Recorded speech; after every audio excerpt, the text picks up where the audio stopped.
안녕하세요. 리터러시 교육 채널 언어의 정원의 대표 이동규입니다. 자, 오늘은 드디어 과학책을 소개하는 시간입니다. 제가 요즘 줄곧 현대판 고전이라고 할 만한 것들을 강의해드리고 있죠. 이게 나름대로 이유가 있는데요. 이 빅픽처가 뭔지는 조만간 알려드리겠습니다. 자세히 말씀드리자면 조금 길어져서요. 자, 어쨌든 오늘은 과학 분야의 좋은 책, 특히 과학 분야에서 과학사, 즉 과학의 역사를 다룬 아주 볼만한 책 한 권을 알려드리겠습니다.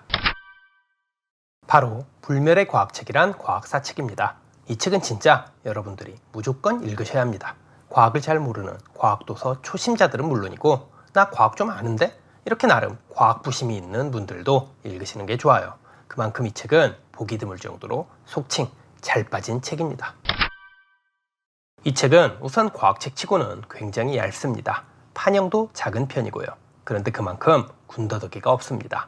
이 책은 딱 35권만 소개합니다. 전부 과학의 역사에서 중대한 변화와 혁명을 이야기한 소위 문제작들입니다. 거의 600년에 가까운 근대 및 현대 과학의 역사를 35권 정도로 재빠르게 훑어보는 겁니다. 그러니까 이 책은 미술로 치자면 크로키 같은 거죠.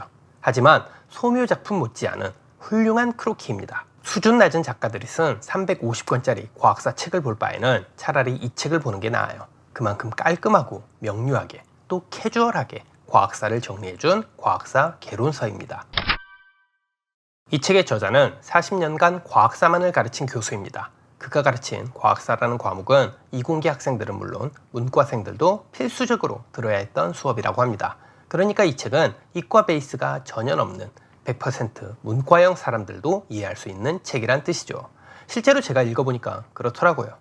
이 책은 좀 놀라운 책이에요. 분명히 읽기는 무척 쉬워요. 그런데 다루는 내용이 절대 그렇게 쉬운 건 또 아니에요. 한마디로 과학사에서 정말 중요한 핵심과 줄기, 또 기둥과 뿌리들을 아주 간결한 필체로 정말 에센스만 정리해 줍니다. 이건 아마도 저자가 무려 40년 대학 강의 경력의 과학사 전문가라서 그런 게 아닌가 합니다. 원래 이런 무슨 개론 같은 강의는 초짜 교수들이 할 수 있는 게 아니죠. 물론 아이러니하게도 실제 대학에서는 초짜 교수들한테 개론 강의를 많이 맡기는 게 현실이지만, 제대로 된 개론 강의는 절대 초짜라든가 중급 경력의 인간들이 가르치면 안 돼요.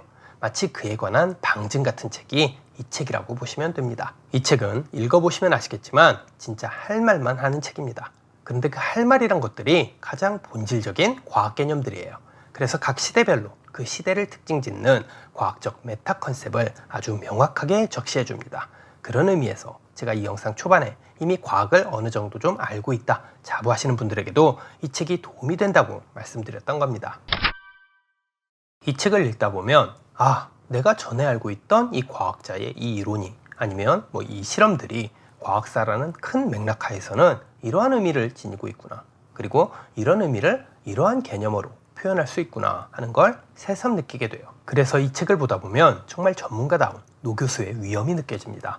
쉽고 가볍게 읽히면서도 품위와 무게감도 상당한 거죠.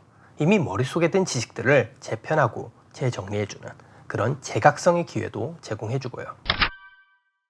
게다가 이 책은 상당히 근래에 출간된 책이에요. 그리고 원서가 일본어라서 번역도 잘 돼 있습니다. 원래 이 일본 책의 경우 그게 학술 서적일수록 그 안에 쓰인 한자어라든가 학문적인 개념어 자체가 한국어랑 동일한 게 많아가지고요, 번역이 대체적으로 좋은 편이에요. 기본적인 어순도 서로 비슷해서 가독성도 좋고요. 또 이 책은 글 편집이나 텍스트 디자인도 팬시합니다. 제가 개인적으로 약간 이렇게 작은 판형을 좀 좋아하거든요. 편집, 디자인 측면에서도 읽기가 편하다는 점, 그게 또 이 책의 장점이라고 할 수 있습니다.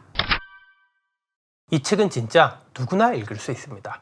심지어는 중학생이 봐도 돼요. 그리고 한때 과학계나 공부했다는 과학 매니아들도 과학의 역사를 한번 통합적으로, 개념적으로 자기 머릿속에다 차서를 부여하고 싶다면 꼭 한번 읽어볼 만한 책이고요. 결국 이 책은 건축으로 치자면 아주 튼튼한 축대와 골격을 세워주는 책입니다. 저도 이 책을 보면서 과학 지식이 다시 한번 말끔하게 정돈되는 느낌이 들더라고요. 게다가 분량 부담도 거의 없거든요. 그러니까 여러분들도 조만간 계절이 바뀌기 전에 꼭 한번 이 책을 정독해 보시길 바랍니다. 마지막으로 제 채널 강의 영상에서 늘 그랬듯이 오늘 강연 내용과 관련한 과제물, 과제 콘텐츠를 드리겠습니다. 영상을 보고 계시는 자신이 직접 한 과제 결과물이라든가 스피치, 에세이, 논술 글쓰기에 대한 피드백을 받고 싶으신 경우, 또는 영상 발제문에 대해 제가 직접 작성한 예시 답안이 필요하신 경우, 그 외에 국어 공부라든가 인문학 공부법, 독해법, 독서법, 시간 관리나 멘탈 관리 등에 관한 클리닉 상담, 코칭이 필요하신 경우 영상 아래쪽 설명란에 적힌 1:1 링크를 타고 신청해 주시면 됩니다. 제가 누누이 말씀드리는 것처럼 유튜브 강의를 그냥 보고 듣는 걸로만 끝내는 것보다 직접 글로 쓰고 말로 표현하는 것만큼 자신의 인생을 혁신적으로 바꾸는 공부법도 없습니다. 부디 여러분들의 그 소중한 삶 절대 썩히지 마시고 꼭 한번 실천해 보세요. 그럼 오늘 영상은 여기에서 마치겠습니다. 지금까지 시청해 주신 점 감사합니다. 오늘도 여러분들 모두 지적인 하루 보내시길 바랍니다.